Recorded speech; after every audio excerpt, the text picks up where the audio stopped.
Students, আজকে খুব গুরুত্বপূর্ণ কিছু আমরা শিখব। বাংলা মিনিংগুলো একই থাকবে। আরেকবার বলি, বাংলা মিনিংগুলো একই থাকবে, কিন্তু ইংলিশ ওয়ার্ডগুলো আলাদা। আরেকবার বলছি, বাংলা মিনিংগুলো একই থাকবে, কিন্তু ইংলিশ ওয়ার্ডগুলো আলাদা। যেমন আমরা বলি যে আমি ভাত খাই।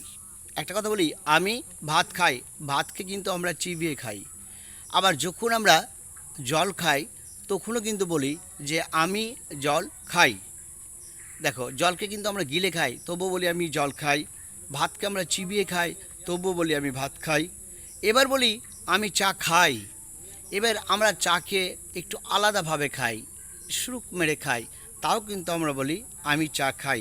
তাহলে আচ্ছা বলো তো, সবগুলোই কিন্তু আমরা খাই করলাম, ভাত খাই, জল খাই, চা খাই, কিন্তু প্রত্যেকটি খাওয়ার কিন্তু আলাদা। বাংলায় যখন আমরা বললাম খাই, সব একই বললাম, কিন্তু যখন আমরা ইংলিশে করব তখন সেন্টেন্সগুলো চেঞ্জ হয়ে যাবে।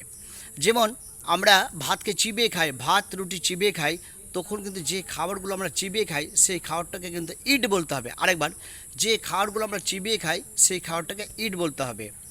যে খাবারগুলো আমরা গিলে খাই, দুধ, জল, যে খাবারগুলো গিলে খাই সেই খাবারগুলোকে ড্রিঙ্ক বলতে হবে।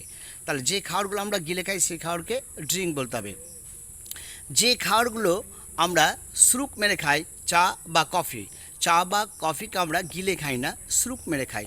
তো যে খাবারগুলো আমরা স্রুক মেরে খাই সেই খাবারগুলোকে টেক বলতে হবে। বুঝতে পারলাম? তাহলে যদি বলি আমি ভাত খাই, আই ইট রাইস। আবার যদি বলি আমি জল খাই, আই ড্রিঙ্ক ওয়াটার। আবার যদি বলি আমি চা খাই, আই টেক টি।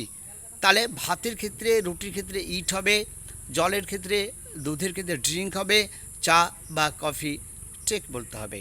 অবশ্যই ডিফারেন্সগুলো আমরা বুঝতে পারলাম। খুব এসেন্সিয়াল ভিডিও, তোমরা বেশি করে বন্ধুদের কাছে শেয়ার করো ভিডিওটা, সবারই যেন জানা হয়।